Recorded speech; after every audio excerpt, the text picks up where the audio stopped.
오늘 우리에게 주시는 하나님의 말씀 갈라디아서 1장 10절에서 12절 말씀 함께 읽습니다. 시작. 이제 내가 사람들에게 좋게 하랴 하나님께 좋게 하랴 사람들에게 기쁨을 구하랴 내가 지금까지 사람들의 기쁨을 구하였다. 그리스도의 종이 아니니라. 형제들아 내가 너희에게 알게 하노니 내가 전한 복음은 사람의 뜻을 따라 된 것이 아니니 이는 내가 사람에게서 받은 것도 아니요 배운 것도 아니요 오직 예수 그리스도 계시로 말미암은 것이라. 아멘. 살다 보면 하나님은 참 재미있으신 분이다 하는 걸 느낄 때가 많습니다. 동서양을 볼 때도 어쩜 그렇게 모든 게 반대인지 신기할 정도입니다. 동양 사람들은 이리 와 그러잖아요. 서양 사람들은 come on 이렇게 말합니다. 동양 사람들은 헤어질 때 잘 가 그러잖아요. 서양 사람들은 만났을 때 hi 이래요. 참 어쩜 저렇게 반대일까. 하나님도 참 재밌으신 분이다 그런 생각을 할 때가 많아요. 서양 사람들은 어떤 사실을 인정할 때 알았어? 이럴 때 I see 내가 봐야지 인정한다는 거예요. 그러니까 과학이 발달할 수밖에 없는 거죠. 실질적인 거예요. 눈에 보이지 않는 건 인정할 수 없다는 거죠. 봐야 I see 그게 맞다 알았어. 근데 동양 사람들은 보는 게 다가 아니에요. 안 보이는 게 더 큰 역할을 해요. 한번 알아볼까? 이건 동의하는 게 아니에요. 한번 해보도록 하지 뭐 이건 아니에요. 눈에 보이지 않지만 내가 듣고 깨달아야 인정을 해요. 그런 의미에서 서양은 과학이 발달하지만 종교는 동양이 모태가 될 수밖에 없어요. 신앙의 길에 있어서는 눈으로 보는 게 앞서면 신앙이 성장하지 않아요. 똑같이 교회를 다녀도 무슨 막 은사 집회, 신비한 현상이 나타나는 집회 이런 거 쫓아다니면 신앙이 성장을 안 해요. 눈앞에서 병자가 막 벌떡벌떡 일어나고 그러면 신앙이 성장할 것 같지만 절대 성장 안 해요. 신앙이 성장하려면 귀가 열려야 돼. 들려야 돼. 하나님의 말씀이 들리고 말씀이 깨달아질 때 그때 신앙이 성장해요. 그래서 성경은 우리가 잘 듣는 귀가 열려야 된다. 이스라엘 백성들의 최고의 말씀, 쉐마라고 하는 말씀, 어렸을 때부터 말 배우기 시작할 때부터 바로 가르치는 말씀.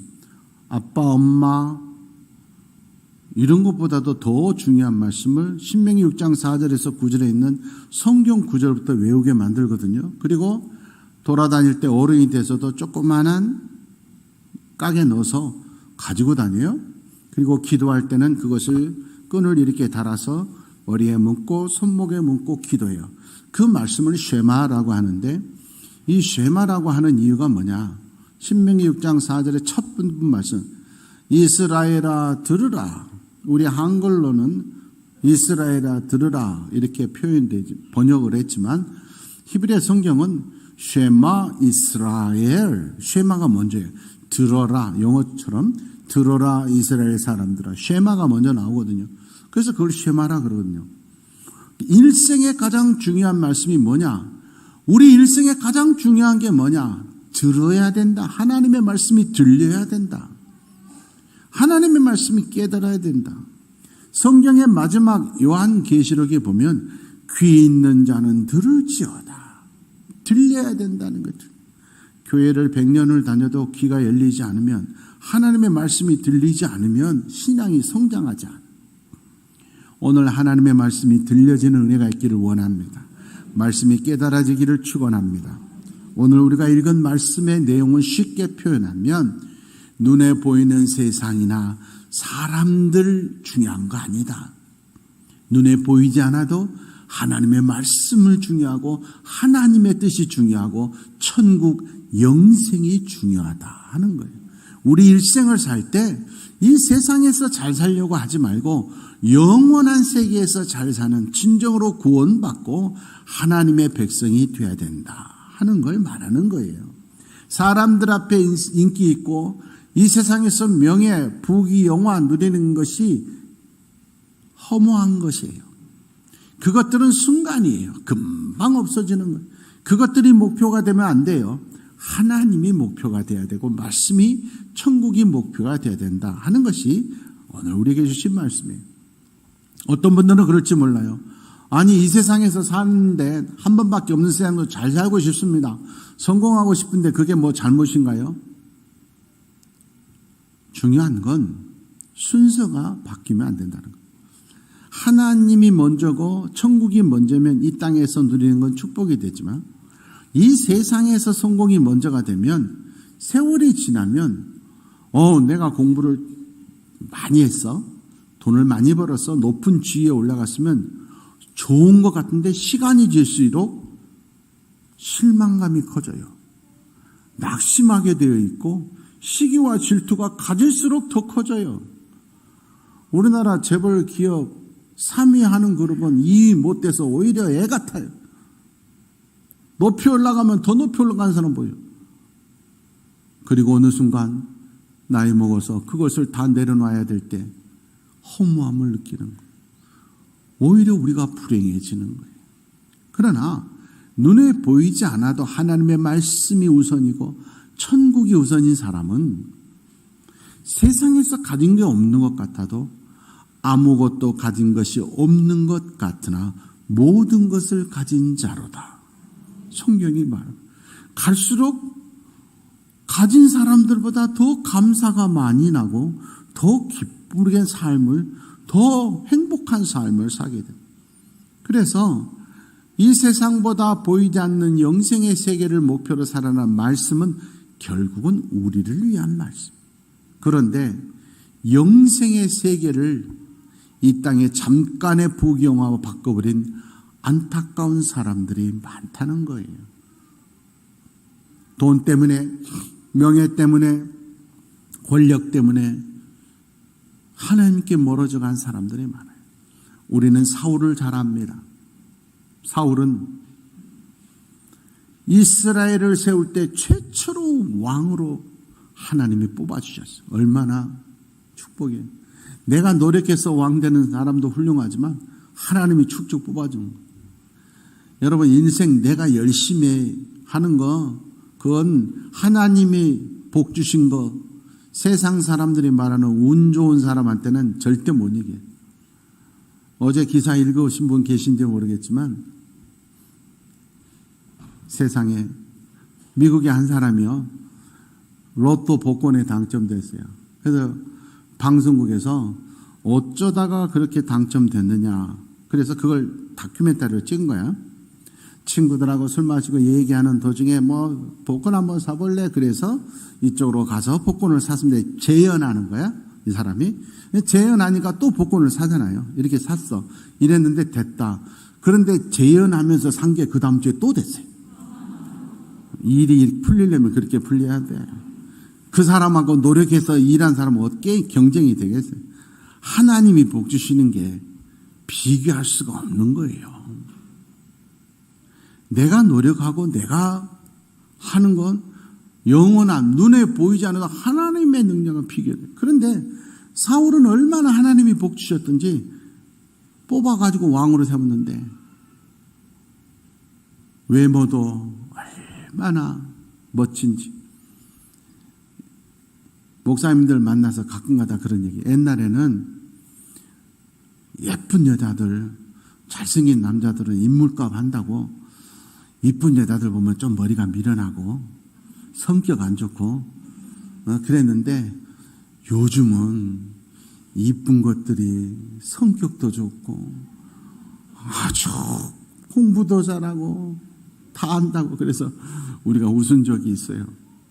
얼마나 멋졌던지.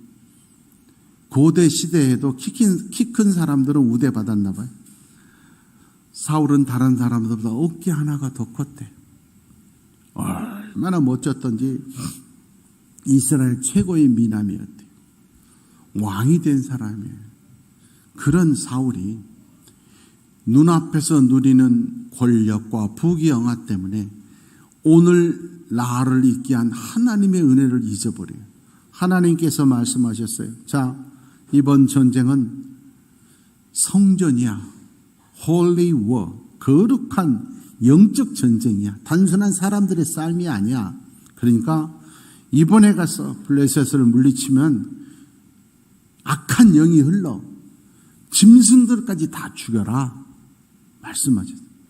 그런데 사울이 가서 하나님의 능력으로 이겼는데 막상 짐승들을 죽여보니까 소, 양 너무 아까운 거예요. 돈에 눈이 멀은 거예요. 물질의 욕심이 하나님의 말씀보다 앞서서 안 죽이고 그냥 갖고 뺏어왔어. 하나님이 진노하셨어요. 그래서 사무엘 선지자를 통해서 책망하는 거예요.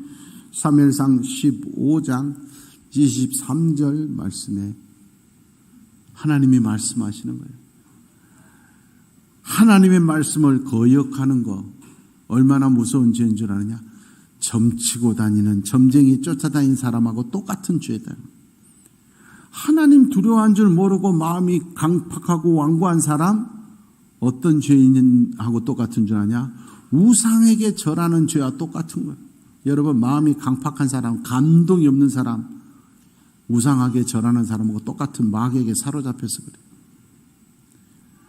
왕이 눈에 보이지 않는다고 하나님의 말씀을 저버렸기 때문에 하나님도 이제 왕을 버렸습니다. 얼마나 무서운 26절 말씀이에요. 이제 나도 왕의 든든한 영적 제사장인 사무엘도 나도 당신과 함께하는 건 여기까지인가 봅니다. 나도 이제 당신을 떠나겠습니다. 하나님의 말씀을 버린 왕, 이제 원래는 자자손손 왕위를 누리게 됐는데 당신으로 끝입니다. 세 아들과 함께 하루 같은 날 죽임을 당하죠. 이런 무서운 저주의 말을 하나님의 말씀을 전해 들었어요. 그러면 우리 가문이 망하게 됐다니. 나 때문에 우리 애들 다 죽게 되고 내가 하나님이 주신 은혜를 모르고 하나님 잘못했습니다. 그래야 되잖아요. 그런데 지금 내가 누리고 있는 왕의 권력과 부귀영화 오늘이 중요한 거지 나중에 내 자녀들이 물려받지 못하고 나중에 하나님께 버림받은 거 별로 중요한 거 아니에요. 그래서 30절에 너무나 기가 막힌 말을 합니다.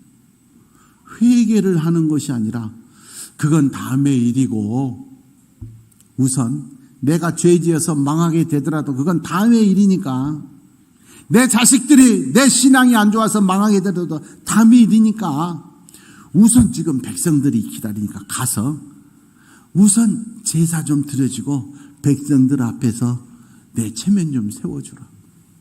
사람들 앞에서 체면 세우는 게 하나님이 쳐버린 것보다 더 중요했다는 거예요.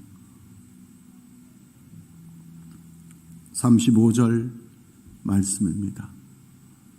너무너무 예쁘고 사랑스러웠던 사울로 세웠던 왕으로 세웠는데 하나님이 사울을 왕으로 삼은 걸 후회하셨더라.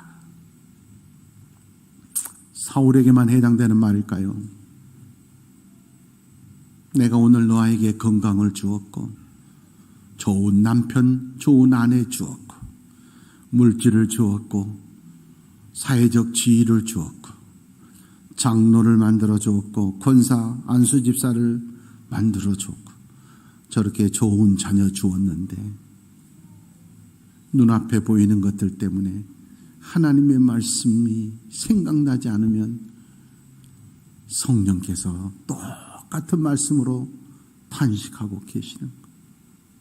내가 너에게 준 거 후회한다. 나에게 주시는 말씀은 아닌가? 나를 돌아봐야 돼. 예수님이 십자가에서 돌아가시기 전에 십자가에서 죽어가시면서 7마디 말씀을 하십니다. 그걸 신학적으로 가상칠언이라고 합니다. 십자가 위에서 하신 7마디 말씀. 그래서 거기에 대한 논문도 굉장히 많이 있고 신학교에서 한 문장만 가지고 큐티 훈련도 시키고 막 그래요. 이 7마디 말씀 중에서 제가 가장 은혜 받은 말씀이 뭐냐 하면 큐티하면서 정말 가슴이 뭉클했던 게 뭐냐면 내가 목마르다 하는 말이에요. 이건 객관적 육체적으로는 가시관을 쓰시고 피가 흐르고 창에 찔려 피가 흐르고 손과 발에 못이 박혀서 피가 흐르기 때문에 너무나 갈증나서 내가 목마르다 그랬을 거예요. 그런데 영적으로 우리에게 주는 큰 은혜가 있어요. 온 인류를 구원하는 사명자로 뽑힌 게 얼마나 영광이에요. 메시아가 되는 거 얼마나 축복이에요. 그러나 그 사명 감당하기 위해서는, 그 축복의 자리를 누리기 위해서는 목마름에 아픈 시간들이 있는 거예요. 침뱉음 당하고 조롱당하는 시간이 있는 거예요. 얼마나 무섭고 두려웠던지 잠을 이루지 못하고 밤새워서 기도하셨어요. 얼마나 가슴이 아프고 두려웠던지 기도하면서 흘린 땀방울이 핏방울이 되었다고 성경은 기록하고 있어요. 그러나 그 목마름의 아픈 고통의 시간, 그 갈증의 시간을 극복했기 때문에 인류 구원의 사명자 메시아가 된 줄 믿습니다. 저절로 되는 게 아니다 그 말이에요.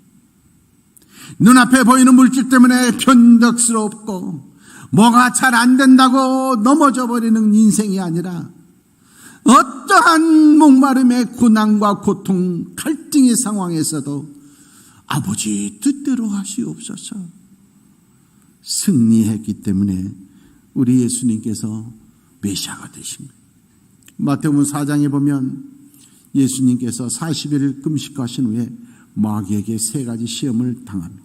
그 시험을 이기는 장면이 기록이 되어 있습니다. 먼저 첫 번째 시험은 40일을 굶주린 예수님에게 여기 돌 많이 있잖아. 돈 주고 살 필요도 없어. 능력 있잖아요. 떡으로 만드세요. 빵 만드세요. 먹을 것 만드세요. 그러면 전도하러 다닐 필요도 없어. 길거리에 있는 돌만 먹을 걸 만들어주면 사람들이 다 몰려올 거예요. 그렇게 전도하면 쉽잖아요. 예수님이 말씀하시죠. 먹을 거 갖다 줘봐야 순간이야. 사람이 돈으로 먹을 걸로 세상 권력으로 사는 것 같아도 그건 순간이야. 보이지 않아도 사람이 사람답게 살고 영생을 얻으려면 하나님의 말씀으로 살아야 되는 것이야. 이게 중요한 거예요. 저도 당당하게 죄송스러운 말이지만 말할 수 있어요. 제 일생, 앞으로 남은 제 일생도 그러겠지만 대한민국 어떤 목사 앞에 부끄럽지 않고 어떤 성도 앞에서 누구보다도 돈에 대한 욕심 없고 가진 건 최선을 다해서 도와주고 나누려고 예를 써는 삶을 살았어요. 그런데 느낀 건 뭐냐? 물질 도와주는 건 그 사람 안 변해요. 10번 도와줘도 제가 한계가 있으니까 어떻게 못 도와주면 오히려 욕해요. 사람은요, 육체적으로, 물질적으로 도와주면 구원 못 받아요. 하나님의 말씀이 깨달아져야 구원받아요. 초등학교 4학년 무렵으로 기억되는데 제가 일기에 썼어요. 사람 믿을 것 없다. 이유가 있어요. 제가 화순에 살았어요. 우리 아버지 거기서 목회하셨어요. 조그만 동네예요. 탄광. 예수 안 믿는 사람들도 다 알아요. 조금만 더. 근데 고등학교 졸업한 누나 한 19, 20살 됐을 거예요. 교회는 안 다니는 누나인데 어느 날 무슨 병인지 모르지만 하반신이 마비돼서 걷지를 못해요. 별별 약을 쓰고 병원 가도 못 나요. 이 부모가 이 누나를 교회에 데려와서 하나님이 고쳐주시면 길이 없다. 제가 생생하게 얘기해요. 저 같으면 그렇게 못했을 거예요. 세월이 지날수록 우리 아버지한테 정말 죄송한 마음은 항상 드는데 저 같았으면 그렇게 못했어요. 근데 우리 아버지 다 큰 처녀애를 얻고 걸음도 못 꺼냈고 우리나라의 유명한 기도원이라고 생긴 기도원 다 가서 원장들한테 안수받고 부흥의 신유의 은사 받으신 부흥 강사 다 얻고 다니면서 했어요. 그리고 우리 어머니하고 얘기하는 걸 제가 들었어요. 세상에 오줌 싸고 대수변 못 가리니까 그 여자 청년 속옷도 다 닦아주고 갈아입히고 그렇게 그 당시에 우리 아버님 나이가 많지 않았어요. 그런데 그렇게 했어. 그런데 어느 날 과정은 제가 모르겠어요. 그런데 이 누나가 하여튼 누구한테 기도를 받았는지 일어나서 걷는 거예요. 그래가지고 조그만 교회에서 앞에 나와가지고 그 예수 안 믿는 부모 그 누나 앞으로 그 부모가 생생하게 간증했어요. 나는 하나님 위에 주의 위에 살겠습니다. 우리 딸 기적 이런 기적 박수치고 난리 났어요 그날. 근데 한 6개월 지났는데 그 누나도 교회 안 나오고 부모도 안 나와요. 걸어다니지 못할 때는 나오더니 이제 걷게 되니까 안 나와요. 고쳐준 은혜 몰라요. 바빠서 못 나와요. 우리 아버지 어머니가 두 분이 얘기하는 소리를 들었어요. 세상 사람 믿을 것 없다. 그래서 나도 저녁에 썼어요. 사람 믿을 것. 우리 교회에서 주일날 1시간 예배만 드리면 나가실 때 5만 원씩 드리겠습니다 하면 제법 많이 올 거예요. 10만 원씩 드리겠습니다. 더 많이 올 거예요 아마. 그러나 절대 그들 거듭나지 못해요.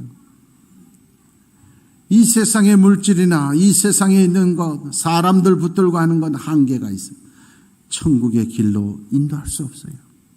하나님의 말씀이 들려야 돼요. 말씀이 깨달아져야 구원받는 거예요.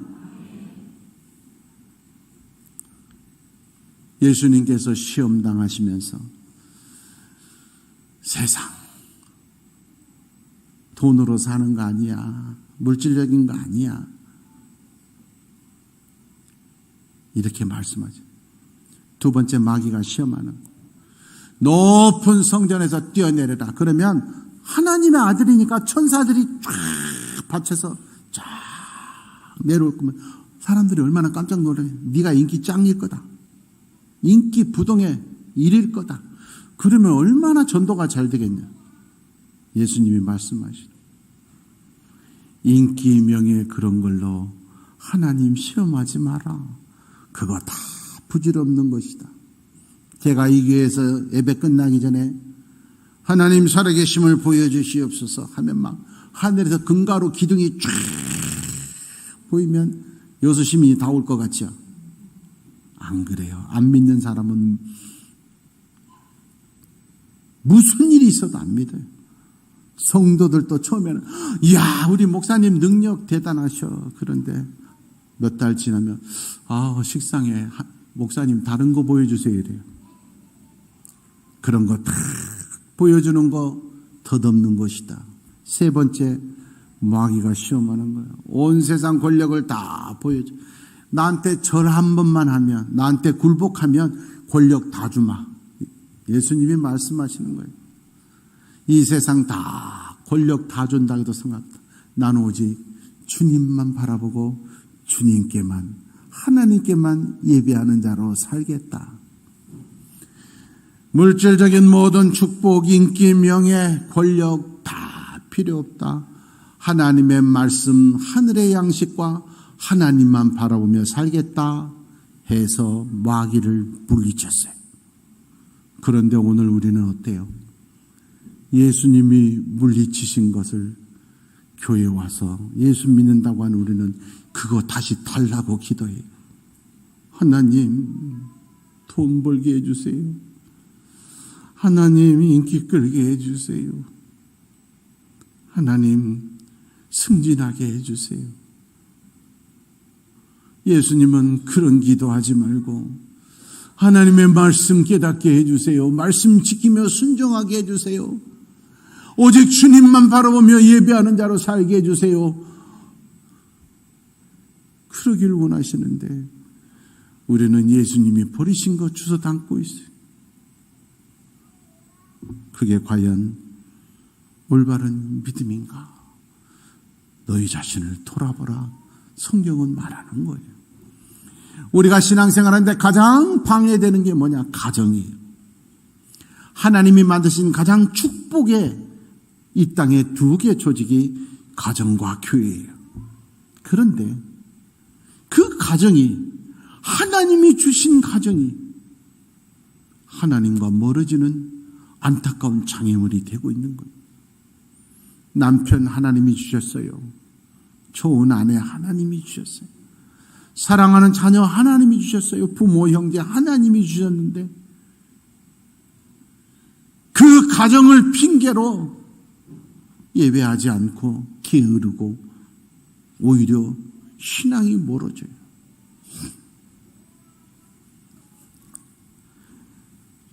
가정상담소 설문조사 며칠 전에 봤어요. 제가 깜짝 놀랐어요. 당신의 일생에서 가장 상처를 주고 고통을 준 사람은 누구였습니까? 저는 직장 상사나 친구들, 또 학교 선생님이 될 수도 있고 하여튼 밖에 사람들일 거라고 생각했는데 너무 놀라운 통계가 나왔어요. 1등이 누구냐? 아버지였어요. 40.7%. 10명 중에 거의 4명 이상이 아버지 때문에 상처받아. 가장 고통스러웠다. 이 땅의 아버지들 회개해야 돼요. 내가 뭐 때문에 이 고생해서 돈 버는 줄 아느냐 그러지 마세요. 자녀들이 그 아버지 때문에 제일 고통스러워. 상처받았다는 걸 아셔야 돼요. 두 번째가 뭐냐? 기가 막혀 어머니예요. 32.1%. 내가 이 집에 시집 와서 모든 것 바쳤다고 생각하시죠? 자녀들이 엄마 때문에 내가 스트레스 제일 많이 받는다니까. 2위예요. 3위가 뭐냐? 부모, 형제. 무려 27.2%. 이걸 합하니까 99%예요. 외부 사람들 때문에 스트레스 받는 건 1%도 안 되는데 아버지, 엄마, 가족, 형제, 자매 때문에 스트레스 받는 게 99%. 여러분 진정으로 가정이 행복하려면 어떻게 해야 돼요? 가정의 주인인 하나님을 기쁘시게 해드려야 돼요. 믿음을 지켜야 돼요. 중학교 1학년 때로 기억돼요. 우리 아버지, 어머니, 우리 식구들 초대를 받았어요. 제가 태어나서 제일 좋은 집 같아요. 일반 주택인데 정원도 있고 어떤 부인지는 몰라요. 근데 하여튼 교인집에 식사 초대받고 갔어요.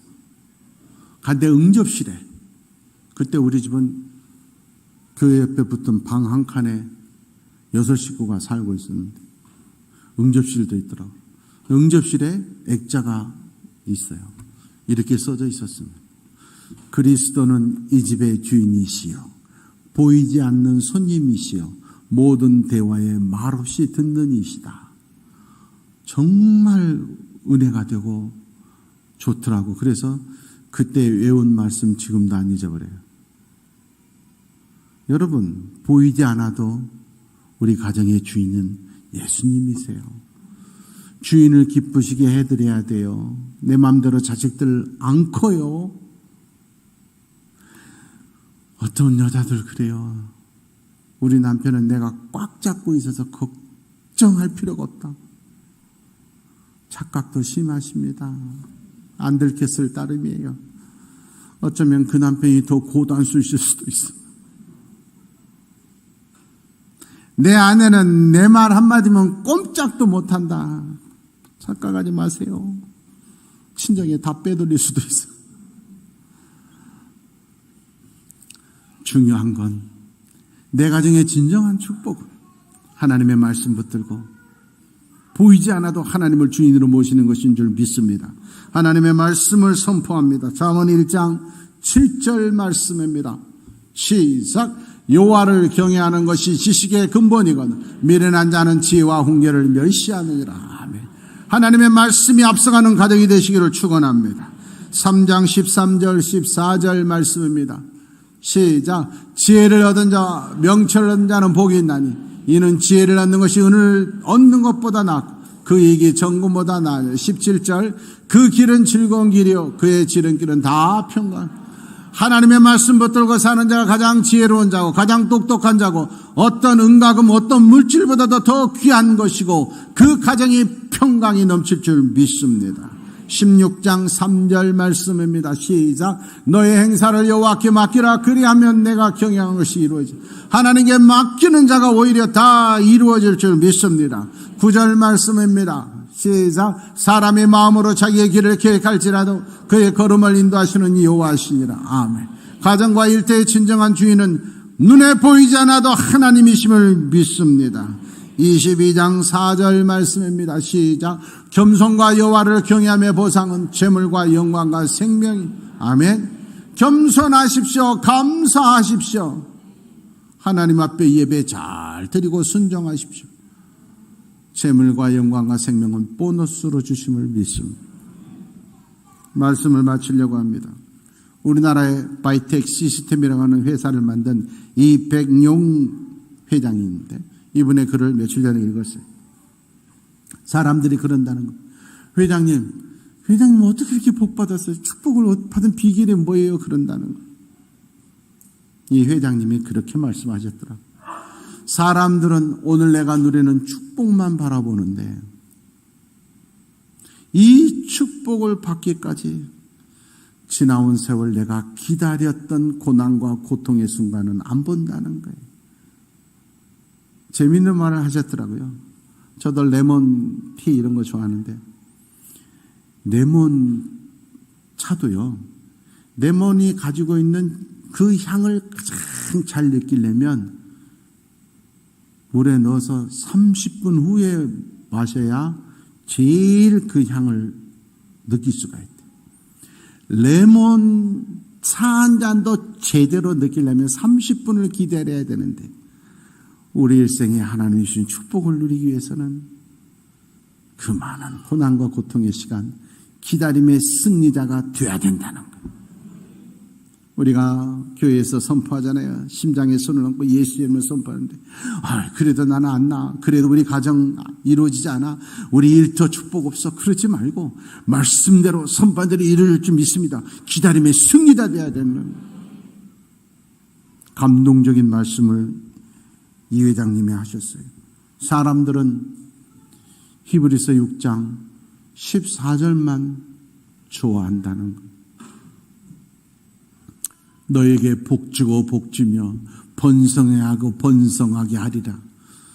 그런데 14절만 바라보지 말라는 거예요. 더 중요한 건 15절에 오래 참아 약속을 받았느니라. 눈에 보이지 않아도 말씀이 귀에 들리기 시작하고 말씀이 깨달아지면 그날 그 말씀의 역사가 이루어지는 날이 올 줄 믿습니다. 그날까지 목마름의 아픔, 갈등, 고민, 고난과 고통의 시간, 기다림의 승리자가 되시기를 축원합니다.